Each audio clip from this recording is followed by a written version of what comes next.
Bien, eso es todo. Vamos a pasar a la palabra de Dios. Saca tu Biblia, tu cuaderno, si anotas, tu celular.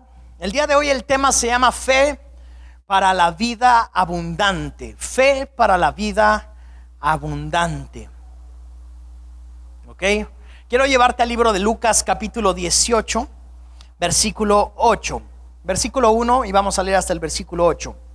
Lucas 18 dice: también les refirió Jesús una parábola sobre la necesidad, di conmigo necesidad, de orar siempre. Di conmigo, necesidad de orar siempre. ¿Cuánto debemos de orar? Siempre. Ok, pero no solo acaba ahí, dice, y no desmayar. Di conmigo, no desmayar. Ok, hay una necesidad en nuestras vidas. Número 1, de orar siempre. Y número 2, de no desmayar. Hay quienes nada más oran, pero están todos desmayados y ya no están haciendo ninguna obra de fe que vaya de acuerdo a su oración. Por un lado, nuestra oración tiene que hacer algo, pero nuestras acciones deben de acompañar esa oración. Por ejemplo, voy a poner un ejemplo un poquito así como: si tú quieres bajar de peso, quieres bajar unos 20 kilos o 10, lo que quieras bajar, tú no puedes solamente decir: Señor, te pido que me ayudes a bajar de peso, bájame de peso. Pero no haces ejercicio, no haces ninguna dieta, no haces absolutamente nada y tu oración es: quiero bajar de peso, Señor. Entonces, tu oración tiene que ir de acuerdo con tu acción, ¿sí? Y eso es precisamente a lo que se está refiriendo la palabra. Tú tienes que orar por un lado: Señor, te pido que me ayudes en el examen, pero también hay que estudiar, ¿verdad? Señor, te pido que me ayudes, que me promuevan en el trabajo, pero pues tú tienes que buscar esa promoción, ¿verdad? Cumpliendo con tu trabajo, llegando temprano, esforzándote más que todo el equipo, dando la milla extra. Y entonces tu oración va de acuerdo con tu acción, ¿cierto? Entonces hoy oramos por nuestro país, oramos por nuestra nación, pero yo no puedo estar orando por mi nación y por el otro lado hablando pura maldición sobre mi nación, ¿verdad? Y diciendo: no, el presidente es un hijo de tal por cual y el gobierno y tal. Yo tengo que orar y bendecir y también cumplir con mis obligaciones como ciudadano, porque yo puedo orar: Señor, quita la corrupción de mi país, pero cada que me para un oficial le suelto 200 pesos. Mi oración no va a tener un efecto. Si yo todo lo trato, y como mexicanos tenemos que salir de esa cultura, porque tú y yo ya no solo somos mexicanos, sino somos ciudadanos del reino de Dios. Tú y yo tenemos que aprender a hacer las cosas como se tienen que hacer. Yo sé que como mexicanos siempre buscamos un contacto que nos brinque a todo el proceso. Buscamos a alguien que nos ayude, que nos dé una ayudadita por acá, por allá. Eso le hace daño a mi país. Entonces yo no puedo orar por mi país y por el otro lado estar siendo partícipe de la corrupción. Entonces Jesús dice: también le refirió Jesús una parábola sobre la necesidad de orar siempre y no desmayar, diciendo: había en una ciudad un juez que ni temía a Dios ni respetaba a hombre. Fíjate las características de este juez. Un juez que no temía a Dios, no respetaba a ningún hombre. Un juez malo. Pero quiero decirte algo: nuestra oración y nuestra fe es mucho mayor que qué tan malo sea el problema o qué tan difícil sea la situación. Efesios capítulo 6 versículo 18 dice: orando en todo tiempo. Di conmigo, en todo tiempo. ¿Qué tanto oras a Dios? ¿Qué tanto buscas al Señor? Ahí tienes que hacerte la pregunta: ¿qué tanto buscas al Señor? ¿En todo tiempo? Porque la verdad es que la mayoría de las personas, tal vez no los que estamos aquí, pero la mayoría de las personas buscamos a Dios solo cuando tenemos un problema. Solo cuando tenemos el agua hasta el cuello. Ahí sí, Dios, ayúdame. Y aquí la palabra de Dios está diciendo: ora a Dios en todo tiempo, en todo momento. Y luego dice: y con toda oración y súplica en el Espíritu, velando en ello con toda perseverancia y súplica por todos los santos. Di conmigo, orando con perseverancia. Orando con perseverancia. Entonces nuestra oración debe de ser una oración perseverante, constante, constante, constante, constante. Muchas veces oramos y oramos una vez, vemos que no sucede nada, pero bueno, volvemos a orar, no sucede nada, volvemos a orar. Pero ya por la cuarta, quinta ocasión que oramos por algo y no sucede nada, lo que hacemos es, ya mejor no voy a orar por esto. Esa oración no es perseverante, y nosotros debemos de tener una fe que nos ayude a perseverar en la oración, aunque no veamos absolutamente nada. ¿Sí? Esa es la oración que debe de tener el Hijo de Dios, aquella que ve en lo espiritual lo que va a suceder y no con los ojos humanos. Con los ojos de la fe nosotros podemos ver que las cosas cambian, aun cuando los ojos humanos nos digan que todo está igual, que nada va a cambiar, que cómo podemos seguir orando. Pero aquí el apóstol Pablo en Efesios nos dice, orando en todo tiempo, con toda oración y con toda súplica en el Espíritu, y orando con perseverancia, perseverancia, perseverancia, perseverancia. Entonces tú y yo debemos llenar el cielo de oración todos los días. Señor, te pido por mi esposo, te pido por mis hijos, te pido por mi trabajo, te pido por mi jefe. Es más fácil, fíjate, qué curioso, porque hablar mal de un jefe lo podemos hacer diario sin ningún problema, cambie o no cambie el jefe, todos los días, en lugar de orar y bendecirlo todos los días. ¿Qué es mejor? Nuestras palabras tienen poder. Entonces, si tú todos los días estás maldiciendo y maldices 5 veces en un día, y en lugar de eso solo oras una ocasión, la maldición que está saliendo por tu boca va a tener más poder que la bendición que tú estés hablando. Por eso es tan importante estar bendiciendo, bendiciendo, bendiciendo. Si tú todo el día te estás quejando de tu esposa, todo el día te estás quejando de tus hijos, y con tus palabras maldices y maldices, y aún a veces en la oración, cuando la oración es, ay Señor, te pido que le quites lo inútil a mi esposo, pues tú mismo en tu oración estás trayendo maldición. Por ahí unos se rieron porque así oran por el esposo. No puedes orar así.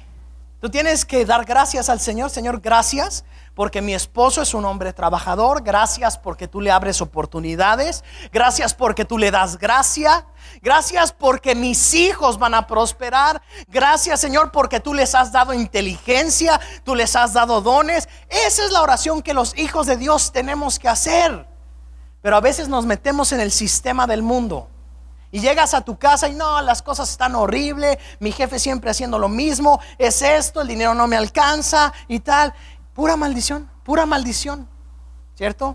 Regresas de un día cansado a casa y eso es lo único que se habla, maldición. Y entonces todos cuentan pura maldición en lugar de bendecir. Aquí dice, orando en todo tiempo, con toda súplica, bendiciendo, bendiciendo, bendiciendo. Eso es lo que nos toca como iglesia. Es lo que tenemos que hacer como iglesia. Bendice la economía del país. Bendice a tus jefes. Bendice a tus padres, a tus hijos, a tus nietos. Regresamos a Lucas 18:8. Había en esta ciudad un juez que no temía a Dios ni respetaba a hombre. El panorama era feo, ¿cierto? Como puede haber muchas cosas en nuestras vidas donde no hay respeto, donde no hay honra, donde no hay temor de Dios. Versículo 3. Había también en aquella ciudad una viuda, la cual venía a él diciendo, hazme justicia de mi adversario. Y él no quiso por algún tiempo. Y cabe aclarar que la palabra adversario es la palabra que en la Biblia recurrentemente es usada como diablo o Satanás. Entonces, a veces el diablo está haciendo cosas en nuestra contra. Eso es cierto, es un enemigo, es un adversario. Versículo 4. Y él no quiso, pero di conmigo, por algún tiempo. Ok.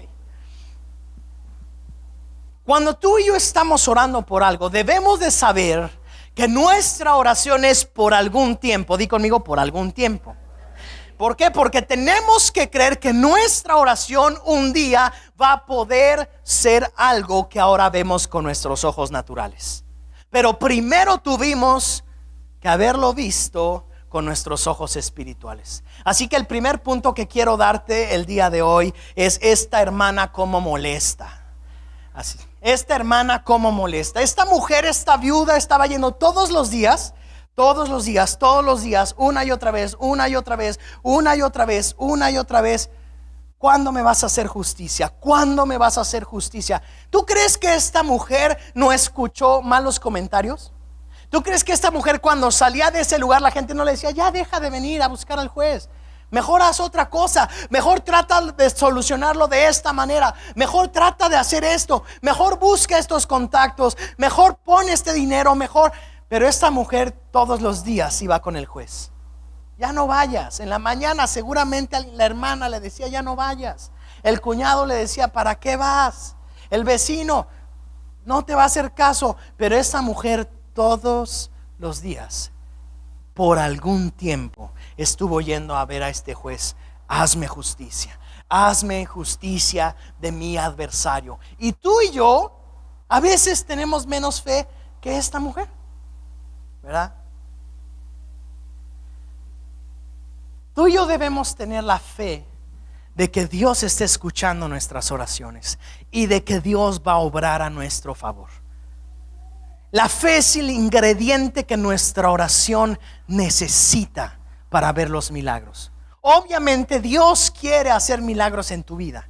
Obviamente Dios quiere prosperarte. Obviamente Dios quiere sanarte. No se trata de si Dios quiere o no. Se trata de que si tu fe será capaz de conseguir aquello que le estás pidiendo a Dios.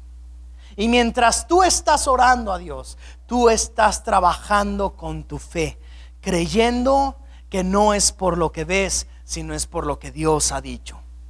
Y tenemos que pararnos en esas promesas. Así que tú y yo tenemos que ser como esta hermana.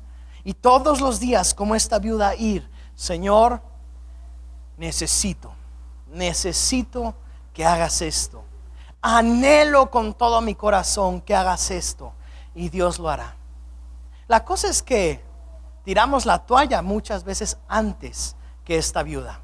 Al mes ya dejamos de orar por eso, porque no vimos ningún cambio.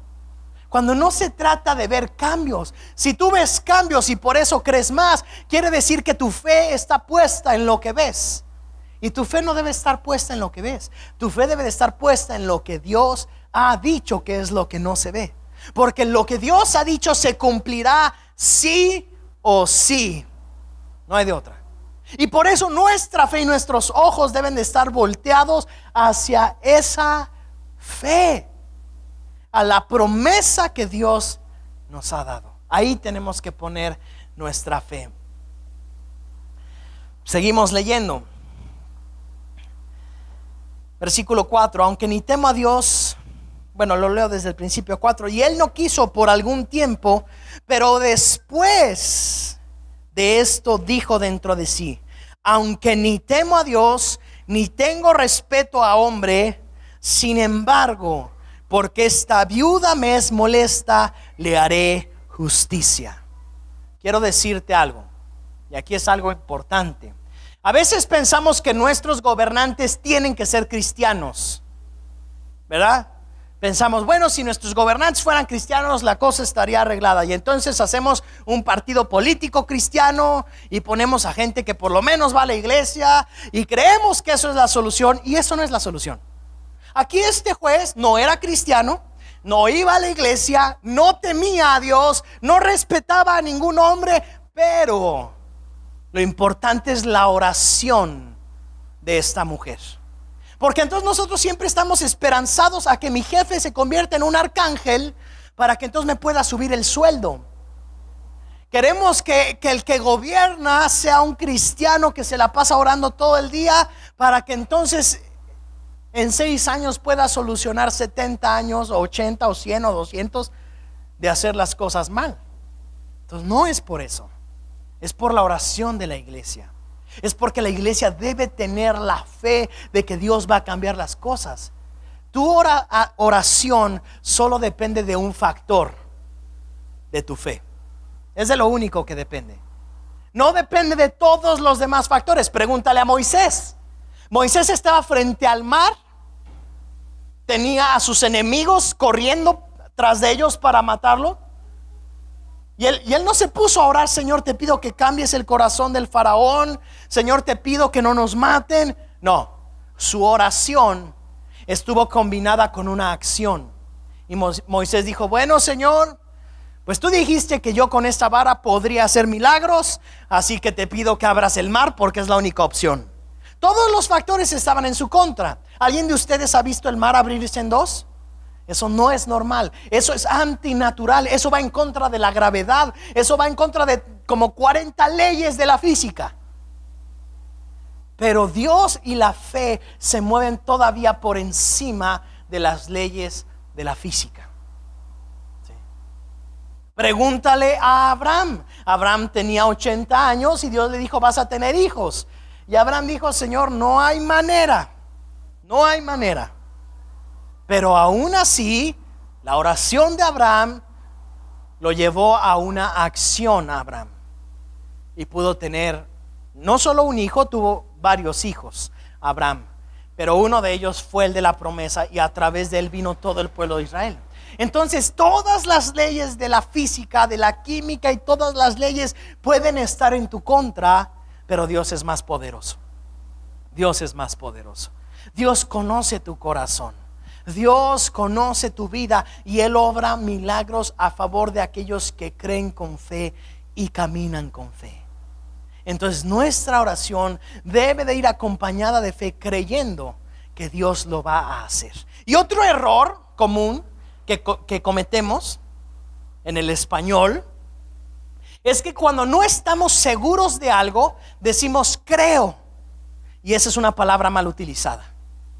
Porque cuando tú crees, crees y estás seguro. Entonces el sinónimo de creer más bien es estar seguro, cuando en realidad más bien creer siempre lo usamos para cuando no estoy seguro. Y eso lo llevamos a nuestra vida espiritual, de tal manera que decimos creo, pero la verdad es que no creemos.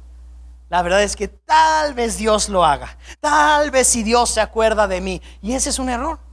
Y a veces tenemos que cambiar ciertas palabras de nuestro vocabulario para poder recibir los milagros de Dios. Que tu sí sea sí y que tu no sea no.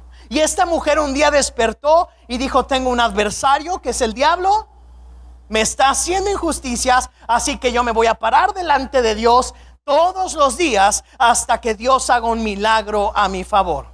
Y cada uno de nosotros, y quiero que pienses un minuto, cada uno de nosotros tenemos un milagro que estamos esperando de Dios. A eso venimos a la iglesia, a buscar un milagro de Dios.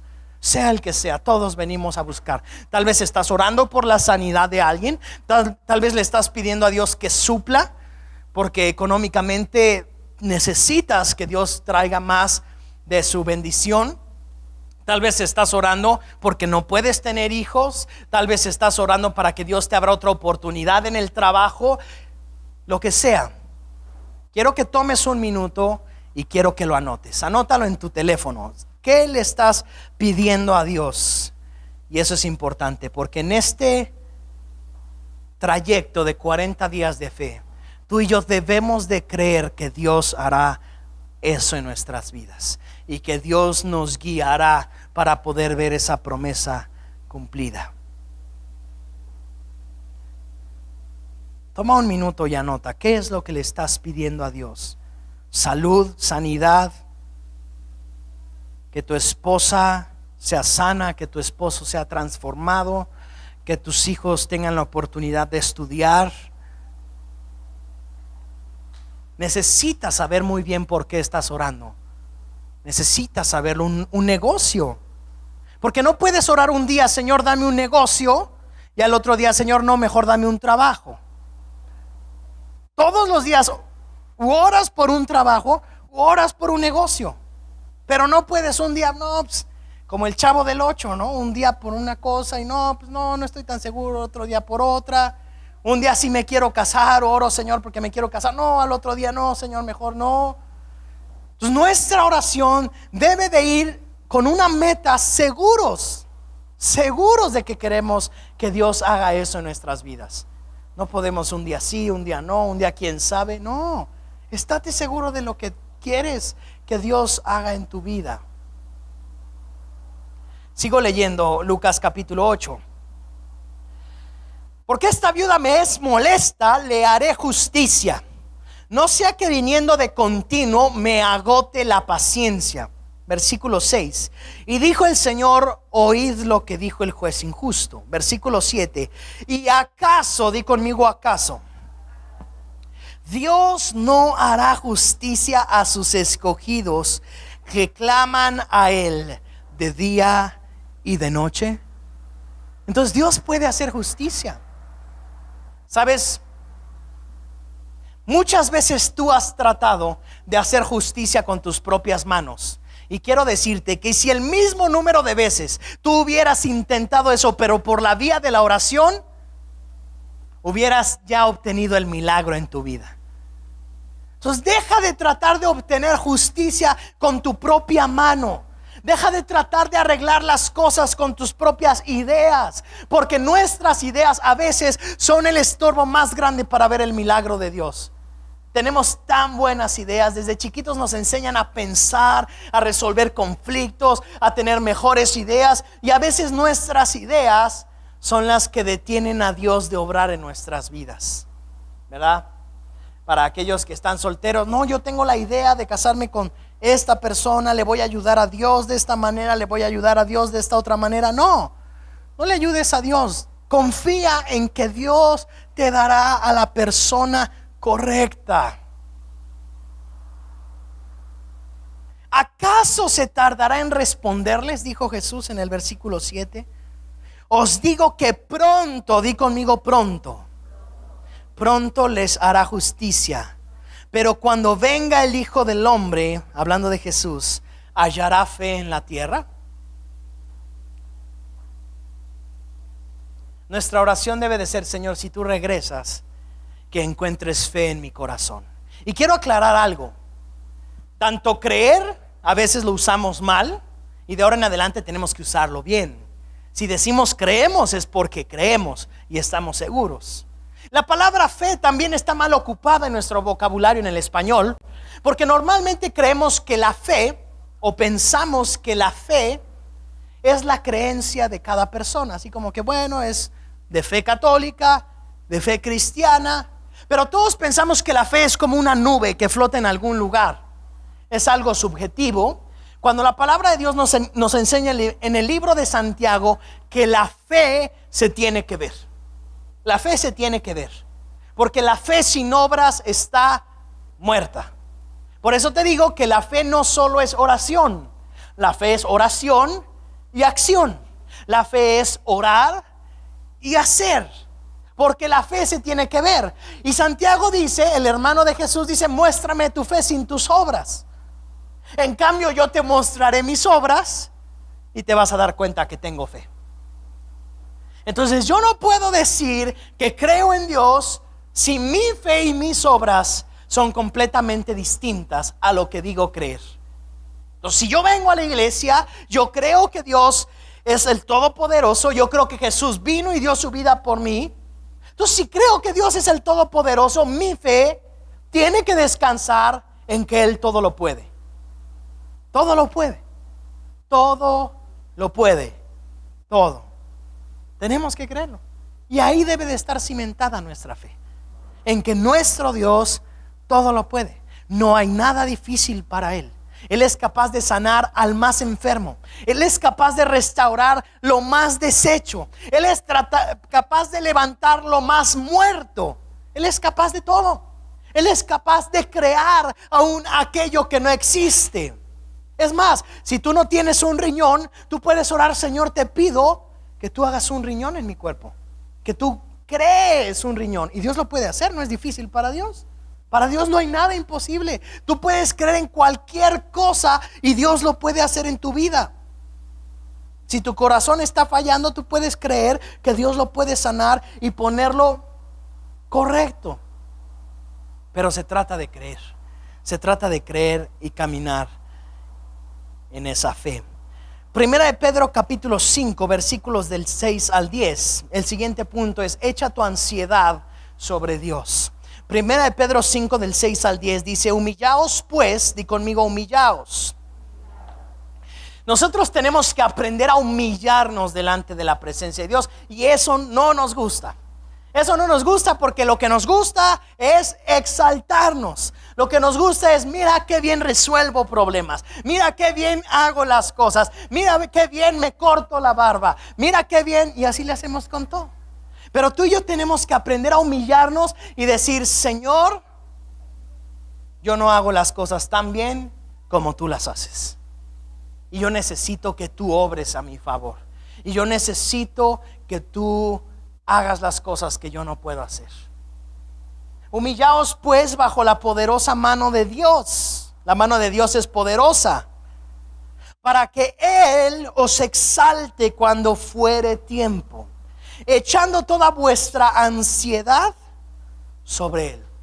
Entonces, hijo de Dios, hija de Dios que estás aquí y que vienes con ansiedad, echa tu ansiedad delante de Dios.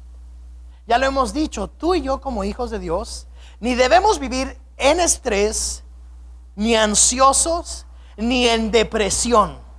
Los hijos de Dios no deben vivir en eso. Esas son cosas que aquellos que no conocen a un Dios todopoderoso es en lo que pueden caer. Pero si tú y yo descansamos en un Dios que todo lo puede, no podemos estar ansiosos. No podemos tener esa ansiedad de qué va a suceder, qué va a pasar con el país. Con el país, créeme que va a pasar lo que Dios quiere que pase. Nada más. ¿O a poco por mucho afanarnos vamos a cambiar la situación del país? No va a cambiar nada. Mañana todas las cosas van a seguir igual, y pasado mañana igual, y van a pasar 10 años. Entonces tenemos que descansar en Dios. Si algo te está quitando el sueño por las noches, es una luz de alerta de que tu fe no está puesta en Dios. Tu fe tiene que estar puesta en Dios, para que tú en la noche puedas decir: en paz me acostaré y así mismo dormiré. Y si en la noche me muero, me voy a la presencia de Dios. Y si amanezco, cada día trae su propio afán. El siguiente día me preocuparé por lo que tengo que hacer, y lo cumpliré y trabajaré en eso. Ahí debe de estar nuestra confianza. Todos tenemos problemas y todos creemos que nuestros problemas son más grandes que los del vecino. Quiero decirte que no. Quiero decirte que tus problemas delante de Dios ni son grandes. Solo tienes que creerlo. Echando toda vuestra ansiedad, este versículo es clave el día de hoy. Versículo 7: echando toda vuestra ansiedad sobre Él, porque Él tiene cuidado de vosotros. Él te está cuidando. Él te está cuidando. Confía en Él.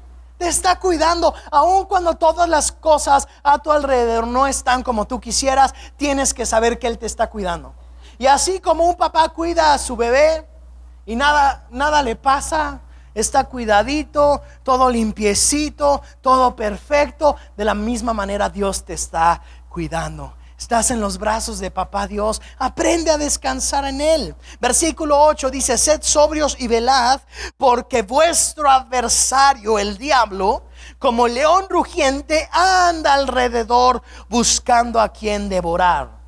El diablo todo el tiempo está alrededor, diciéndote: no vas a poder, no lo vas a lograr, no vas a sanar, no vas a ser transformado. No, hombre, las cosas no van a ser como tú quieres. Pero quiero decirte algo.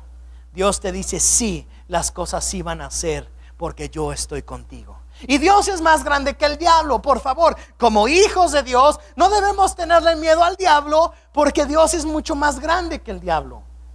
Entonces, como cristianos no podemos andarnos escondiendo del diablo. Como cristianos debemos de saber muy bien cuál es nuestra identidad. Hijos de Dios. El diablo no es hijo de Dios. Y nosotros tenemos toda la autoridad que Jesús nos ha dado. Versículo 9 dice: al cual resistid firmes en la fe, sabiendo que los mismos padecimientos se van cumpliendo en vuestros hermanos en todo el mundo. Mas el Dios de toda gracia, que nos llamó a su gloria eterna en Jesucristo, después de que hayáis padecido un poco de tiempo, Él mismo os perfeccione, afirme, fortalezca y establezca. Entonces Dios es hermoso, Dios es precioso, Dios te está cuidando en todo momento, en todo momento. Dios te está perfeccionando, Dios te está cuidando. Y recibirás aquellas cosas que Dios tiene para ti, que Dios ha preparado para ti. Dejemos de confiar tanto en nosotros. Dejemos de creer que nosotros somos el centro del universo. No somos el centro del universo. Recuerda algo, tú y yo somos la creación, no los creadores. Tú y yo somos la creación de Dios. Somos lo más bello de toda la creación. Somos la creación. Nosotros no creamos a Dios. ¿Cuántos expertos pudieron venir a desanimar a esta mujer y decirle: el juez nunca te va a hacer caso? Quiero llevarte a una última historia que vamos a ver el día de hoy. Números capítulo 13. Nos habla de una historia que yo creo que es una de mis favoritas en la Biblia. La historia cuando Josué, Caleb y otros 10 fueron a observar la tierra prometida. Ellos fueron a ver la tierra prometida porque Moisés los mandó, escogió a 12 personas. Dentro de esos 12 estaban Josué, estaba Caleb y otros 10. Fueron a ver la tierra prometida, la recorrieron y encontraron un racimo de uvas gigante. Dice que medía 1 metro de altura ese racimo de uvas, imagínate. Lo metieron en un palo y lo traían cargando 2 personas todo el camino de regreso. Trajeron de los frutos, se dieron cuenta que había agua, que había frutos, que había, bueno, la descripción era que fluía leche y miel. Y eso quería decir que era un lugar próspero, que fluían la leche y la miel por todos lados, la dulzura. Y regresando de ese viaje de 40 días de fe, que por cierto tiene que ver con estos 40 días de fe que vamos a estar transitando, dice Números 13, 25 al 33. Y volvieron de reconocer la tierra al fin de 40 días. Y anduvieron y vinieron a Moisés y a Aarón y a toda la congregación de los hijos de Israel en el desierto de Parán, en Cades, y dieron la información a ellos y a toda la congregación. Y les mostraron el fruto de la tierra. Les mostraron este racimo gigante de uvas.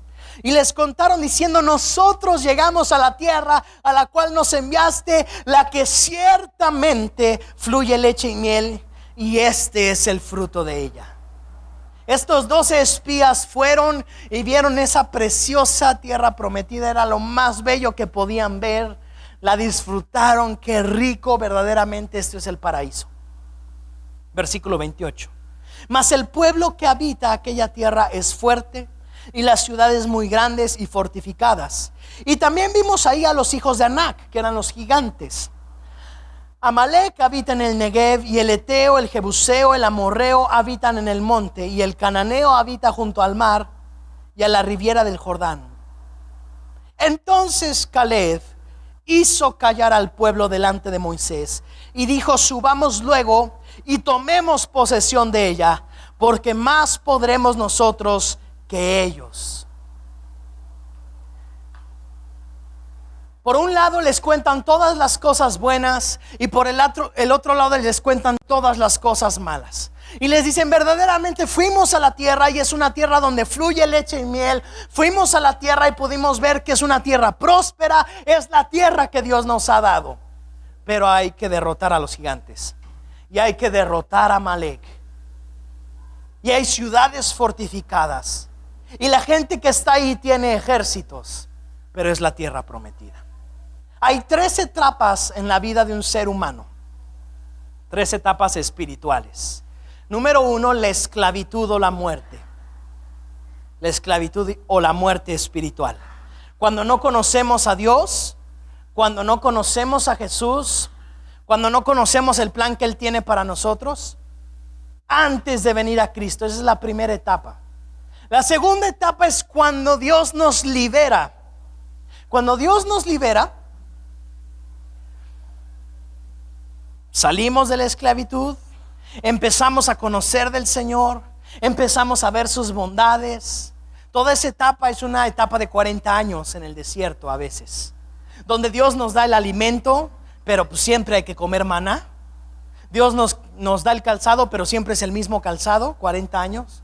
Nos da la ropa y no se desgasta, pero es la misma durante 40 años. Esa es la segunda etapa, es la etapa de la vida. La primera es la etapa de la muerte, la segunda es la etapa de la vida. Y la tercera etapa es la etapa de la vida en abundancia, que es la de la tierra prometida, y que es a donde Dios nos quiere llevar. Esa es la meta, no donde estamos el día de hoy. Donde estamos el día de hoy es el pase a la tierra prometida, pero la tierra prometida es donde fuimos y vimos ese racimo de uvas, probamos las uvas, vimos que las uvas eran de 1 metro de altura, el racimo, vimos que fluía la leche y la miel, pero todavía regresamos solamente a la vida. Juan capítulo 10, versículo 10, dice así, dice el ladrón viene para hurtar, matar y destruir. Yo he venido, dice Jesús, para que tengan vida y vida en abundancia. Y son dos cosas distintas. Una es vida y la otra es vida en abundancia. Dios no solo nos ha llamado a la vida eterna, que vaya, que sí, eso es lo más grande que podemos tener. El día que recibimos a Jesús, vamos a tener la vida eterna. Cuando tú y yo nos morimos, nos vamos a ir al cielo por toda la eternidad. Pero Jesús también quiere darte una vida en abundancia. Jesús quiere que tú vivas seguro. Jesús quiere que tú vivas creyendo que Él está de tu lado. Jesús quiere que sepas que Él te quiere prosperar. Jesús quiere que sepas que hay algo mejor del otro lado del río Jordán. Tristemente, de estos 12 espías que fueron a reconocer la tierra, solo 2 quisieron pasar a la vida en abundancia. Los otros 10 dijeron: con la vida que tenemos es suficiente. ¿Qué quiere decir esto? Y ponme mucha atención. Quiere decir que la vida en abundancia normalmente solamente pocas personas lo harán. Solamente pocas personas creerán por esa vida en abundancia. Y los demás dirán: bueno, pues ya tengo todo para vivir. Ya tengo todo en mi casa. No necesito más. Cuando Dios quiere llevarte a más. Y Dios puede llevarte a más. ¿De qué grupo vas a ser? ¿De los 10 que solamente quieren la vida? ¿O de los 2 que quieren la vida en abundancia? La vida en abundancia ya necesita de nuestra fe activa todos los días. Porque ahí hay gigantes. Ahí está Amalek. Ahí están los ejércitos. Ahí hay ciudades fortificadas que tú y yo vamos a tener que entrar, derribar y matar. Pero esa es la vida en abundancia. Podemos quedarnos en la vida y bueno, no tengo que pelear contra ningún ejército, no tengo que hacer nada, no tengo que esforzarme. Como estoy bien. Pero si tú quieres vida en abundancia, vas a tener que cruzar el Jordán. Vas a tener que derribar las murallas de Jericó. Vas a tener que vencer a Jai. Y vas a tener que vencer a cada uno de los pueblos que Josué tuvo que derrotar. Pero Josué, cuando acabó su vida, dijo: verdaderamente he visto todas las promesas de Dios cumplidas en mi vida. Todo lo que Él me prometió lo cumplió, y por eso yo y mi casa y mis generaciones serviremos al Señor. Eso es lo que dijo Josué después de haber peleado. ¿Sabes lo que dijeron los demás? Los demás ni pudieron llegar a la tierra prometida. Los otros 10 se quedaron comiendo maná todos los días. Venía de Dios, qué padre y qué bendición.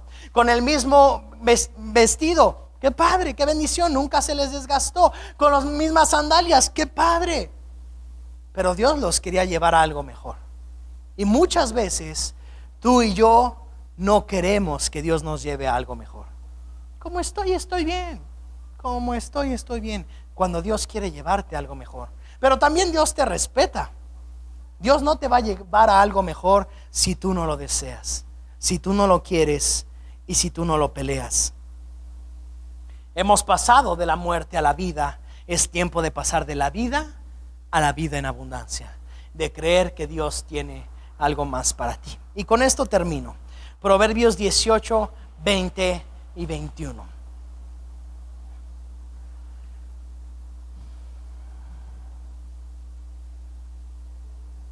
Esta mujer, la que hablábamos al principio, no solo quería la vida.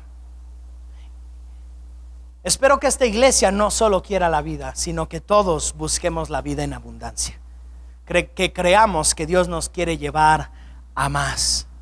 Que creamos que verdaderamente podemos ser una luz a las naciones. ¿Cierto? Que podamos ser una luz para todos nuestros compañeros en la escuela, en el trabajo, y que la gente venga a decirnos: ¿cómo le haces para poder vivir una vida en abundancia? ¿Cómo le haces? Proverbios 18 dice así, versículo 20: del fruto de la boca del hombre se llenará su vientre. Del fruto de la boca del hombre se llenará su vientre. O sea que en realidad tú y yo nos llenamos de lo que hablamos. Si tú estás hablando pura maldición, te estarás llenando de pura maldición. Tú y yo tenemos que aprender a hablar de bendición. Habla bendición de tus hijos. Se saciará del producto de sus labios. Interesante, porque no dice del producto de sus manos, sino de sus labios. Porque antes de hacer está el hablar. Por eso es importante que tú y yo cambiemos desde lo que hablamos. Si tú hablas pura maldición, la bendición nunca te va a poder alcanzar, porque tú y yo nos saciaremos del producto de nuestros labios. Versículo 21: la muerte y la vida, o sea, la bendición y la maldición, o sea, la enfermedad y la sanidad, o sea, de la riqueza y la pobreza, o sea, lo que tú quieras bueno y lo que tú quieras malo, ambos están y salen de nuestra boca. La muerte y la vida están en el poder de la lengua, y el que la ama comerá de sus frutos. Entonces, fíjate, la palabra bendición significa decir bien, decir algo bueno. La palabra maldición significa decir algo malo. Tú y yo no podemos decir cosas malas. Los hijos de Dios no podemos decir cosas malas. No podemos, porque los hijos de Dios vamos a recibir el fruto de nuestros labios. El fruto de nuestros labios. Si tú eres soltera y estás diciendo: nunca me voy a casar, nunca nadie me va a querer, estás hablando maldición sobre tu vida. Estás hablando maldición, cuando en cambio tú tienes que decir: va a haber alguien que Dios mandará, con quien voy a vivir todos los días de mi vida y con quien formaré una iglesia. Eso es bendición. Si tú todo el tiempo estás diciendo: yo siempre voy a ser pobre, nunca voy a salir de esto, eso es lo que traerás a tu vida. Caleb hizo algo muy sabio en lo que leímos. Caleb le dijo a todos: cállense, cállense, no sigan hablando eso. Vamos y conquistemos mejor, en lugar de estar hablando. Y en lugar de estar hablando, tú y yo tenemos que ir y conquistar. Y siempre hablar bendición. Siempre. Tu oración debe de ser una oración de bendición. Tus palabras deben de ser palabras de bendición todos los días. Porque tu fe está ligada a lo que tú estás hablando. Tu fe está ligada a lo que tú estás hablando. Amén.